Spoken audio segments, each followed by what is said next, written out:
سڵاو و ڕێز و هیڤین دەماخۆش دەگەل بەرنامەکە دیا کورت کۆنەکشن ji dengê Amerîka li Washington.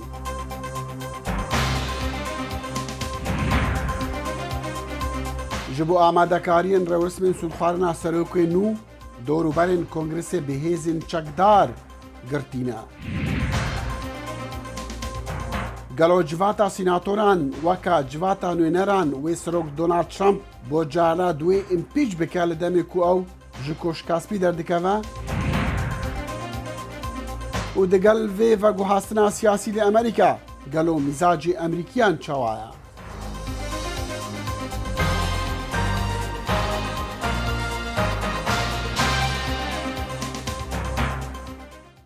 Li demê ku jimara vegirên varosa korona li Amerîka ji 24 milyonan pêtir dibe û jimara miriyan bi varosê ji 400 hezaran derbas dibe, bi hezaran hêzên çekdar ên gardên niştîman û herwesa serbazên Emerîkî li dorûberê Kongresê Emerîkî û li Washington têne danîn ji bo ragirtina rewşa ewlehî û parastinê li roja rêwrismên veguhastina desthilatê û sûnxwarina serokê nû Joe Biden. Helbet ev wêne û ev şêweyê parastinê qet û qet li dora Kongresê Emerîkî ku sembola azadî û demokrasiyetiye li Amerîka qet nehatine dîtin.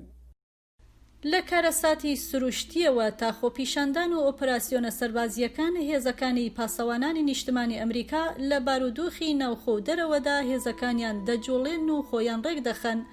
هەندێک لە ژنان و پیاوانی ناوهێزەکان کاری مەدەنیان هەیە و وەک پزیشک و ئەندازیار و کارمەندانی نووسینگە و قوتابی کار دەکەن، بەڵام کاتێک حاڵەتی لە ناکاو دروست بێ دەکرێت لە ساتێکدا داوا لە پاسەوانانی نیشتمانی بکرێ هەم خزمەتی کۆمەڵگەکەیان بکەن و هەمیش وڵاتەکەیان. ئەم بیرۆکەیە مێژووەکەی بەقەد مێژووی دەستوری ئەمریکا دەبێ. زۆرێک لەوانەی دەستوری ئەمریکایان نووسی نەیاندەویست بە هیچ شێوەیەک هێزێکی نەجوڵا و دروست بکەن و تەنها پشت بەو شتە ببەستن کە پێی دەوترا سەربازی هاوڵاتی، وەک ئەو جوتیارانەی لە کاتی شەڕدا کێڵگەکانیان چۆڵ دەکرد و چەکێکیان هەڵدەگرت و بە مەبەستی ڕزگارکردنی وڵات سوار دەبن و دەچوون. لە ئیستادا ئەوانەی بیانەوێ وەک پاسەوانێکی نیشتمانی کار بکەن دەبێلانی کەم 17 ساڵان بن و تەمەنیان لە 35 ساڵیش زیاتر نەبێ. ئەوان پێویستە بەلانی کەمەوە هەرمان کۆتایی هەفتە ڕاهێنان بکەن و لە ساڵیشدا 2 هەفتە خولێکی ئامادەی تێپەڕێنن. ئەمە هەری خزمەتکردن دەرەخسێرێت بۆ کەسانەی کە دەیانەوێت بە شێوەیەکی تەواوەتی خزمەتی نیشتیمانەکەیان بکەن بەبێ ئەوەی بەشداری سەربازی بکەن. بۆیە ڕەنگە دوای شەڕی عێراق و ئەفغانستانیش تۆزێک کەمتر خەڵک بیانەوێت بەشداری ئەم هێزانە بکەن، هەرچەندە هێشتا ژمارەیەکی زۆر خەڵک هەن کە دەیانەوێت خزمەتی گێلەکەیان بکەن بەڵام لە ماڵەوە بن و کاری ئاسایی خۆیان بکەن. ئەمریکا 54% پاسەوانی نیشتمانی هەیە کە لە هەر ویلایەتێک یەکەیەک هەیە لەگەڵ هێزی واشنگتۆنی پایتەخت و پۆرتۆریکۆ و گوام و دۆرگەکانی ڤێرجین کە هەم سەرۆکی وڵات و هەمیش فەرمانداری ویلایەتەکان هەر کاتێک بیانەوێت دەتوانن ئەم هێزانە بجوڵێنن. لە سەرەتای دەستپێکردنی پەتای کۆڤید-19ەوە ئەوان بەردەوام هاوکاری خۆیان پێشکەش دەکەن لە نەخۆشخانەکان و سەنتەری تاقیکردنەوەکاندا. ئەوە بەشێکە لە کارەکەم، ئەمە شتێکە کە حەزم لە ئەنجامدانێتی لەبەر هۆکارێک بەشداری سەربازیم کرد، ئەویش هاوکاری و یارمەتی کۆمەڵگە و وڵاتەکەم بوو. هەرچەندە پاسەوانانی نیشتمانی مەشقی سەربازیان هەیە بەڵام بە دەگمەن چەک بۆ ئۆپراسیۆنی ناوخۆی هەڵدەگرن.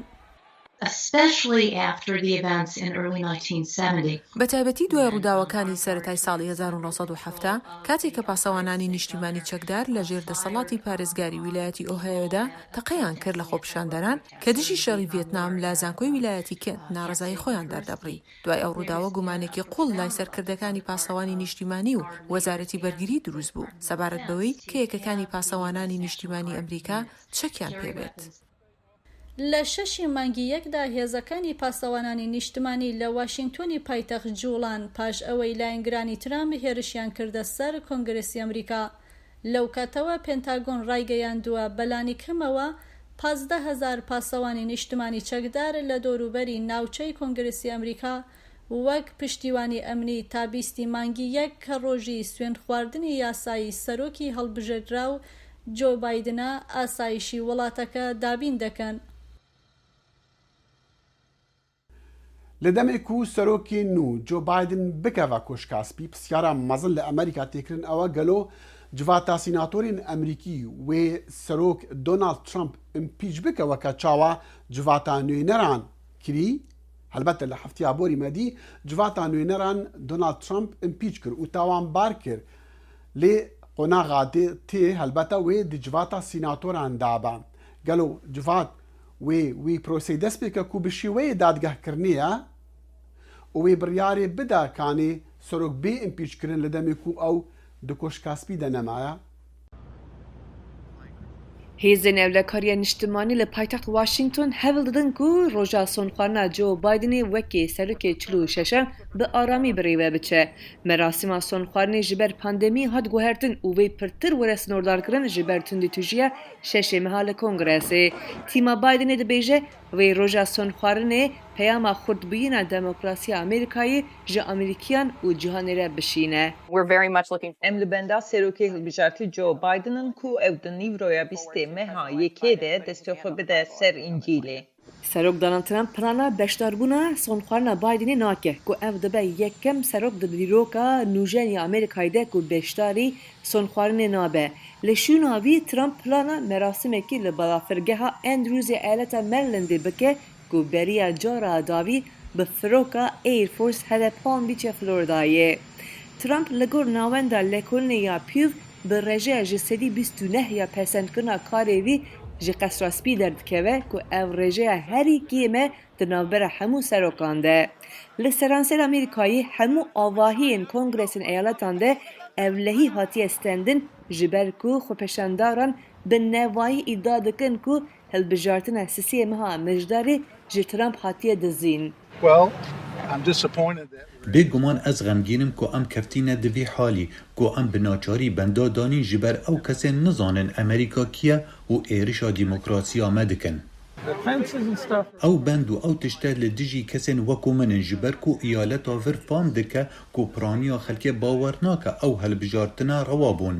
Ew li dijî piraniya xelkê parastina helbijartinan dike ji ber vê yekê bençêkirin nûbedar bi çekan anîne bir bû berevanîkirinê ji helbijartinên hatîn dizîn. Axaftina Joe Bidenê yê roja sonxwarinê bo netewekî perçebûyî wê li ser yekgirtina netewî bibe. Li gor min wê roja sonxwarinê bibe ev dema ku serokê hilbijartî Joe Biden hewl bide ku perçebûyîna neteweyî û ev nefreta ya bi 4 salan biguherîne. Ev ê vîzyonekî pozitif û aramî bo welat pêşkeş bike. Riyekî pêşbînî me bike ku banga me hemûyan dike ku em bi hevra kar bikin. Roja sonxwarinê di dema pandemî û vextekî bê aramî de çê dibe. Ev ê hewl bide ku peyamekî ji bo netewî û cîhanê bişîne. ڕادستکردنا دەستهڵاتێ لە ئەمریکا ji سەرۆکێکی بۆ سەرۆکێکی نو bi فستیڤالێک و bi rêwresmek weka mihrecanan têkirin. Helbet li Washington û li Kongrêsê Emerîkiya û li nîva zivistanê Washington jî navdar e bi zivistana dijwar. Lê çima sûndxwarina serokê niha Joe Biden wê wesa bi alozî be. Kurd Connection ji wera sedeman şirove dike. Bi dirêjaya dîroka Amerîka rêwresmên sonxwarina serokekî nî nîşana nimûneka bêwêneya dîmokrasiya Amerîka ye. Ez duayê dî Eisenhower son dixwim. Veguhastina biaştiya desthilatê. Ez bi wefa dê serokatiya Amerîka bikim. Zor caran ji partiyeka siyasî bû yekadî. Parastin û berevanîkirin ji destûrê Amerîka. Heta piştî kempênên helbijartinên tund û zehmet. Xwedê alîkariya min biket. Li bîstî vê mehê Joe Biden dê sonda destûrî li berdem avahiya Kongresê Amerîka bixwet. Ewa ji berî 2 heftiyan keftî ber hêrişa piştevanên serok Donald Trump û hatî têkdan. Tu tirsî ji dervesîndê bixwî? Nexêr ez natirsim. Bûyer bû egera biçûkkirina ahengên sonxwarinê ew ên bixwe hatîne biçûkkirin ji ber vîrusa korona. Ez bawer dikim her tiştekî derbareyê sîndxwarinê bû piraniya Amerîkan dê ê tevcihkirin û li roja sîndxwarinê dê xuya ket. Hejmara mehvanan dê tixîbdar bit. ئەو دێژێک ئێنە بەڵاوکردن بۆ ڕێوڕەسمێن سۆن خواردنێ. پشتی گوتارا سۆن خواردنێ بایدن دێ بکاروانێکê derbas bid بۆ piştrazkirina veguhastina bi aştiya desthilatê. Li dîfra ew û serokên berê yên Amerîka Barack Obama, George W. Bush û Bill Clinton dê çine goristana niştimaniya Arlington bû danana qeftika gula li ser gorê serbazê nediyar. Bi baweriya min karwanê sûnd xwarinê li ser cada Pennsylvania Avenue mezin nabîn. Li şîna Hindê televîzyon wê rêwresmên nasyar bi karwanê sertaseriyê Amerîka belav biketin û komîta sûn xwarinê dibêjitin nimayişên corocor û balkêş bû tevaya civakên welatî wê bêne weşandin. Ahengên êvara roja sûn xwarinê wê bêne guhartin bû ahengên televîzyonî bû dema nuhetxulekan, bi mêhvandariya akter Tom Hanks û ahengên müzîkê ji Bruce Springsteen heta Demi Lovato. Bi wan kesan evên peyama mana dimal da wernegirtîn hêzên leşkerî wê rêgiriyê li wana bikin. This is also a troubling sign, like Ev nîşaneka nerahetiyê ye ku em 15,000 nûbedarên niştimanî bihênirîne bû parastina paytextê. Dewleteka dîmokrasî de ji ber sûndxwarinê piştî hilbijartinên rawa ev e ne baş e. Lisa Barton Short seroka beşa coğrafiya li zanîngeha George Washington û nivîskara pertûka National Mall. National Mall ew ciheye ewa bi perjana hatî dûrpêçkirin bo rêgiriyê li dubarebûna hêrişa şeşî vê mehê bi ser avahiya Kongresî. I love to be on the backside of the Capitol looking out across. Min hez dikir pişta kongrêsî bim û temaşeyê sûndxwarinê bibim beromberî mola mezin. Ev e êke ji wan dîtna ye ku bêjî ev e ew ciheye tu li ser bixwînî û bizanî ka em Amerîkî kîne. Rêwresim dibkê masîbet ji ber neamadebûna xelkê û ev e rastî cihê xemê ye. Li dema Biden li nîvroya roja çarşembê sûnda serokayetiyê bi xwe dibite 46 serokê Amerîka. Li van rojan çavê hemû cîhanê li ser paytextê Amerîka Washingtona heta ku serokê helbijartî Joe Biden û cêgirawiya helbijartî Kamala Harris sûnda desthilatê dixwin. Çend rojên pirî çalakîne piraniya wan plankirîne lê ku rewşa ewlehiyê sîbera xwe bi ser paytextê Amerîka da girtiye ji ber van rûdanan û ji ber van serhatiyan ew tiştekî gelkî balkêş e. Gelo em çaverî çi bikin? Bi me re di vê delî vê dabirêzan kameran Kurdî çalak wan li Nashville, Tennessee û herwesa Kanî Xulam rêveberê torê Kurdî Emerîkî lêre li Washington. Roj baş, spas ji bo we. Kanî em cem te dest pê bikin em çaverî çi bikin li van çend rojan? Wek te got dinya alem di nêra Washington ew ê şeşê mehê da wek dinya dîsa zane li vir gelek tiştekî ecêb qewîmî êrîşa ser kongrê bû. Demokrasiya Amerîkayê di 144 sal e tiştê wisa hê nebûbû. Mena wî yani Amerîkayê da problem hene nekutine ne. Dîtina me da serokên ana Donald Trump pir li hev da. Problem her daîm hene lê heta ana tiştekî wisa tunebû. Heta ana serokê Amerîkayê nedgot em bêjin êrîşiya kongrê bikin. Biden millet ewke umûda wan zêde ew ê daha tansiyona Amerîkayê bikeve û ew ê daha zêde em bêjin aşîtiyê wê hebe. Belî. Ka kameran to çi delê? Ême çarewanê çi dikin lem çend roja de? ئەوەی کە ئێستاکای بینین ئەو کاتتان باش پێشەکی 25,000 ناشنل گارد یا بڵین گاردی کۆماری ریپۆرت کراوە لە کۆشکی سپین هەندێک کەس دەڵێن وەکو گرین زۆنی لێهاتۆ بەداخەوە ئێمامان بینی کە لەسەر شاشەکان کە بەغداد ئەتەندرا بۆ ئەوەی سکیوریتی یا بۆ نمونە ئاسایش دابین بکەن ئەو هەموو سوپایی کە لەوێ هەیە جێگای ئەوەیەکەوە بەهۆی ئەوەی کە ڕووی داوە ئەو ڕووداوانەی پێشتر هەروەها ئەوانەی کە لەم ساڵی ڕابردووشە ئەو ساڵێکی پڕ لە کارەسات و کێشە بوو ئەوەی ڕاستی بێت بن چاوەڕێوەکەم وەکو باسیش کراوە پرۆتۆکۆرانە وەکو جاران بەڕێوە ناچێت خەڵکێکی کەم ئامادە بن 1000 کەس لە ئەندامانی کۆنگرێس لەبەر مەسەلەی ئەم کۆڤید-19 هەروەها لەبەری ئاسایش سوێندێکی خێرایی بخورێت و یەکەم جاریشە وەکو کارکانی ئاماژەی پێ ئەمە شتێکی نامۆیە لە مێژووی 150 ساڵەی ئەمریکا سەرۆکی پێشووتر بڵین دانەڵد ترامپ ئامادەی ئەو ئیناگوریشنە نابێت بڵین ئەو سوێن خواردنەی جۆ بایدن نابێت هەڵبەتە ئەویش ئەوەی من تێبینیم کردو خوێندنەوەی خۆمەوەیە بەڕاستی بە پێ و پۆڵانەی کە کراوە بۆ نمونە گاڵب پۆڵ باسیەوەی کردووە لە 1970 کۆماریەکان باوەڕیان بەوەیە جۆ بایدن لەو هەڵبژاردنە ناشەرعی هاتوۆتە سەر دەسەڵات ئێستا ما بێ ڕەشمان لەبیر بێ حەز دەکەم ئەو پرسیار لە جەناب بکەم بەڵام لەگەڵ کاکانێک و ئەوش باسی ئەوەی کرد کە بایدن هەوڵەدا ڕەوشەکە ئارام بکاتن کاکانی هەرکەس چاوەڕێ دەکە و هەرکەس دیبێژەک و گۆتارە بایدن یعنی تیمێوێ وێ لەسەر یەکگرتنا وڵات بە هەلبەلجی ئەم دەبینین پشتیوان تونند و تیژیا پشتی vê جوداهیا دە ئەمریکادا و جڤاکە ئەمریکادا چێبووی لە دەمێ هەلبژارتنان یعنی تبێژی چەندێک گۆتارە بایدن کاریگەریە خۆ هەبە یان وەسا بکە و جواکن ئەمریکی بگان هەف جارێکەدی و ئەو کێشە نەمینن ئەنا سەرۆکاتی پڕ مهمە ئەمڤێژن وەختە سەرۆک داخفە دنیا عالم گۆ دەدەیەکێ ئەمڤێژن تەلەڤیزیۆن رادیۆ ڕۆژنامە دنویسینە ئەگەر سەرۆک ببێژە ئاشیتی برا هەبە ئەمڤێژن برا تانسیۆنا ئەمریقای برا بکەوە ئەمڤێژن برا ئینسان ji hevdû hez bike dîtina da ew baş bibe yani Amerîkî ne dînin Amerîkî ne ji hevdû em vêjin yani dixwazin li hev xin vî problemekî ew kê ye yani Donald Trump hinda kir înca pir aciz bû got ez min hinda nekiriye şêst û du car çû mehkemê şêst û carek mehkeme got na te hinda kiriye هێژی قبول نەکرد یان va problema hebe dîtinamê ew aşîtî ew bê wê bê kak kameran tu basî ewet kir ka ژمارێکی زۆر ڕێژەیەکی زۆر لە کۆماریەکان کا تا دوێنێش پێیان وابوو کە بایدن سەرۆکی شەرعی ئەمریکا نییە تا چەندێک ئەمە کاریگەری ئەبێ لەسەر دوو سێ شتی کە ئێمە باسەکەن یەکگرتنی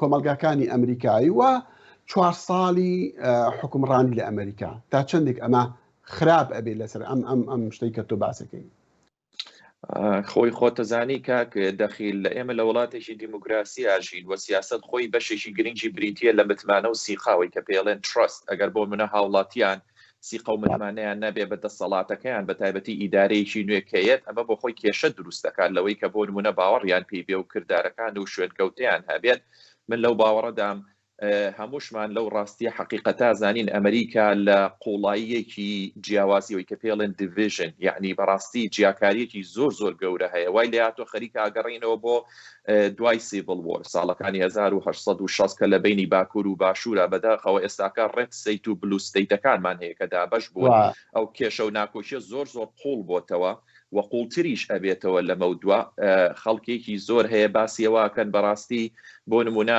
حیزبێکی نوێدا بمەسرێ هەرتا وای لاتۆ لە ناو کۆماریەکانە باوەڕیان بەوە نەماوە حیزبی کۆماریەکان چی تر نوێنەرایەتی ڕاستەقینەی دەنگی ئەوەی کە پێڵێن پیتریات ینی نیشتمان پەروەریەکان بکارەوەی کە بەسەر ترامپ هاتووە ئەمە بۆ خۆی من وا پێشبینیەکەم بەڕاستی هەر چۆن لە 4 ساڵی داهاتووە دیموکراتەکان لەسەر ترامپ کێشمەکێشویانە بوو خۆمان نەزانیەوە دوو ئیمپیچ پراسێس بەڕێوە چووە ینی هەر لە سەرەتاوە بە ڕەشەرگەی تۆمەتیان کرد بەوەی کە بۆ نمونە ترامپ شەرعی نییە هەر یەک هەفتە دوای ئەوەی کە ترامپ لە ساڵی 2007 لە جێنیوەری ئیناگورەی کرد لە واشنگتن پۆست هەفتەیەک دوای ئەوەی یەسەر ئارتیکلێک بڵاو بۆ وتیانە بێ ئیمپیچی ترامپ بکەیت ئەمانە هەمووی ڕنگدانەوەی هەیە ینی لە زاکیرە و بیرەوەری خەڵکی هاوڵاتی ئەمریکیە ماوەتەوە بۆ زەحمەتە ناتوانانی تۆ لە ناوچی بە تایبەتی ئەو کێشەی کە ئەوان بۆن منە وەکومان وتمان مەسلەی شرعیەت و مەسلەیەوەی کە ئاڵێن ئەم هەڵبژاردنە دزراوە و گوێیان لێ نەگراوە لە هیچ شوێنێکاوەکەڵی لە دادگاکان ئەمانە بە وتارێک ناڕەوێتەوە چونکە لە ئەمریکیەکان و شێجان هەیە ئینگلیزی شەڵێ action is louder than speaking دایمە وەکو خۆمان ئەڵێن کردات شەرتەوە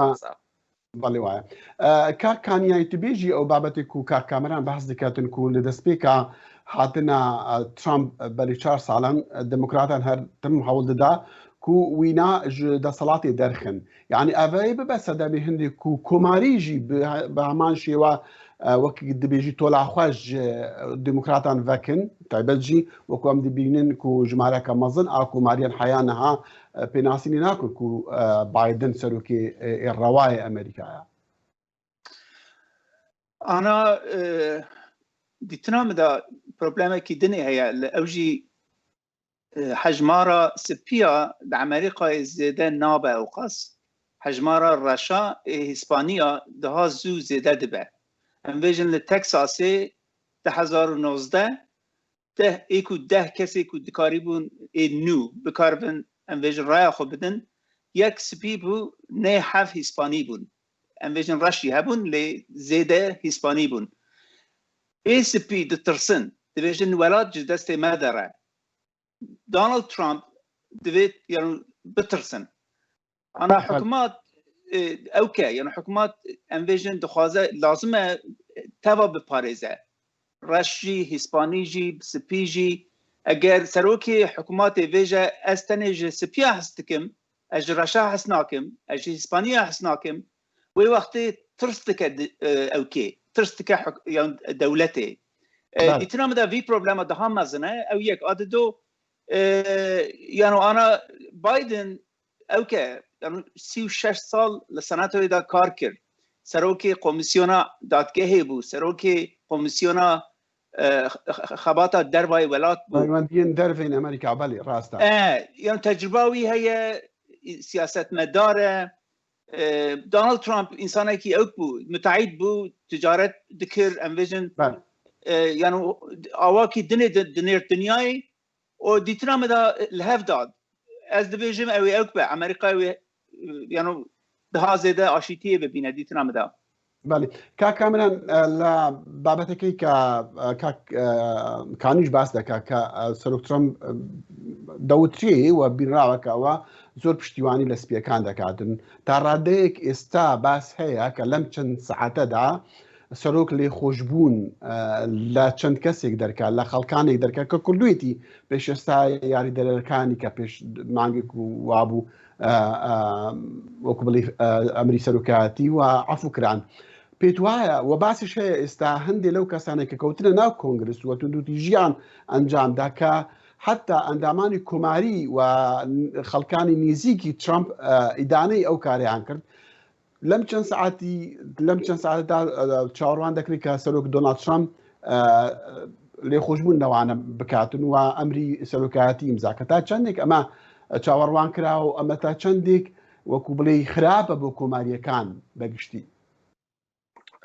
کاکین ئەوەی ڕاستی بێ خۆی کەسێتی دانالد ترامپ کەسێکەوە لە سیاسەتە ینی بۆ نمونە کاکانیش ئاماژە پێیا لەبەری کەسێکی سیاسی نەبووە شتەکانیشی کردارەکانی دایمە چاوەڕوان نەکراو بوو ینی جێگەی ئیکی نەبووی کە تەوەقعی بکەیت بۆ ئەوەی کە داوای لێخۆشببوونی بۆ بکات هەست دەکەم باوەڕ ناکەم ئەگەر شتێکی وا ڕووبا جێگەی سەرسوورمانە بێت چونکە خۆی لە ئاخرین گوتاری ڤیددیۆیی کە بڵاوی کردو نزیکەی 5 خولەک بوو باسی ئەوەیە کرد دەبێ ئەو کەسانی ئەوەیان کردووە کارێکی ناتوند و تیژیە لایەنگری من نین وەزەرەر ئەیەن بەو بزوتنەوەی کە ئێمە دامان ناوە بەو ئەجێندایی کە ئێمە هەمانەوە ئەبێ ڕوبەڕووی دادگایی بنەوە چونکە خۆشی لە وتارەکەی حتا 6 مانگیشە ئاماژەی بەوە کرد هەتا 2 شەی بەکارهێناوەڵێ پیسفۆلی لەگەڵ پیتریاتیکلی ئەڵێ نیشتمان پەروارانە و ئاشتیانە ئێوە بەرە و کەپیتەڵ هیڵ بڕۆن نەک بەوەی کە هانی تونند و تیژیەوە هەتا نیویۆرک تایمز لە ڤیژوەڵ ئینفرۆگرافیەکە کە لە 12 مانگا بڵایی کردوتەوە لەلایەن 6 لە کارمەندەکانی یا بڵین ڕۆژنامەناوانەکانە باسیەوە کاڵێ 20 خولەک پێشەوەی وتارەکەی ترامپ تەواو بێ ئەو پەرژینەی کە لە بەردەم وایت هاوس لە بەردەم کۆنگرێسا بۆ تێکشکێنراوە یعنی خۆپیشاندەران کاکەمە پێت وایە ینی ئەگەر عەفووی دەرکرد بۆ ئەوانە شتێکی غەڵەتە بە دڵنیاییەوە شتێکی خەڵەتە لەبەری کۆماریەکان لە ساڵی ڕابردووە گەورەترین ڕەخنەیان لەوە بۆ وانەی کە تونند و تیژیان نەکرد بۆ نمونە لە ژێرناوی بلاک لایف مارە و ئەنتیڤا ئەوانە لە ژێر دادگایە بۆ نمونە ڕوبەڕووی سزا نابوونەوە چۆن شەبێ شتێکی وابێ لەبەرەوەی خۆی ترامپ بەڵێ من لۆ ئەند ئۆردەر کۆماریەکان باوەڕیان بەوە هەیە یاسا سەروەر بێت کاکانی بکورتی توبێژی ئەگەر سەرۆک ترامپ عەفوێژی خوارە و زارۆ خوارە دەرکە وێت شتێکی باش بە وێ بکە ناکە وێت شتێکی باش بە یان خراپە ژوێڕە ئەوێ پر خراپە حتا ئەنا دیرۆکە ئەمریکایدا تشتێکی بسات چێ نەبووە دیتنا مەدا ئەوێ سیاسەتە ئەمریکای توش بکە دیتنا مەدا ئەوێ وی نەدا خەلەسکردن ئەوێ